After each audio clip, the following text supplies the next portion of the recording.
বানাচ্ছে অনুষ্ঠান বাড়ির মতন পটল চিংড়ি। প্রথমে পটলগুলোকে ছাড়িয়ে এরপর ধুয়ে কড়ার মধ্যে তেল দিয়ে পটলগুলোকে হলুদ দিয়ে লাল করে ভেজে নিতে হবে।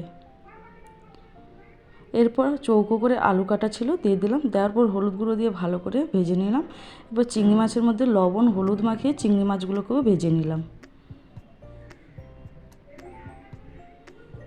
চিংড়ি মাছগুলো ভাজা হয়ে গেছে, এরপর সেই তেলের মধ্যে দিয়ে দিলাম তেজপাতা, কয়েকটা গরম মশলা, দিয়ে দিলাম পেঁয়াজ কুচানো। এখানে একটা মশলা বানিয়ে নেব, রসুন আদা পেঁয়াজ দিয়ে পেস্ট বানিয়ে নেব। এরপর দিয়ে দিলাম একটা টমেটো।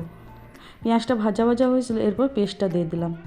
দেওয়ার পর লবণ লঙ্কার গুঁড়ো হলুদ গুঁড়ো জিরে গুঁড়ো ধনে গুঁড়ো দিয়ে অল্প পরিমাণ জল দিয়ে ভালো করে মশলাটাকে কষে নিতে হবে। এরপর আলুটাকে দিয়ে দিলাম, তারপর ভেজে রাখা পটলটাকে দিয়ে দিলাম, দিয়ে ভালো করে কষে নিতে হবে।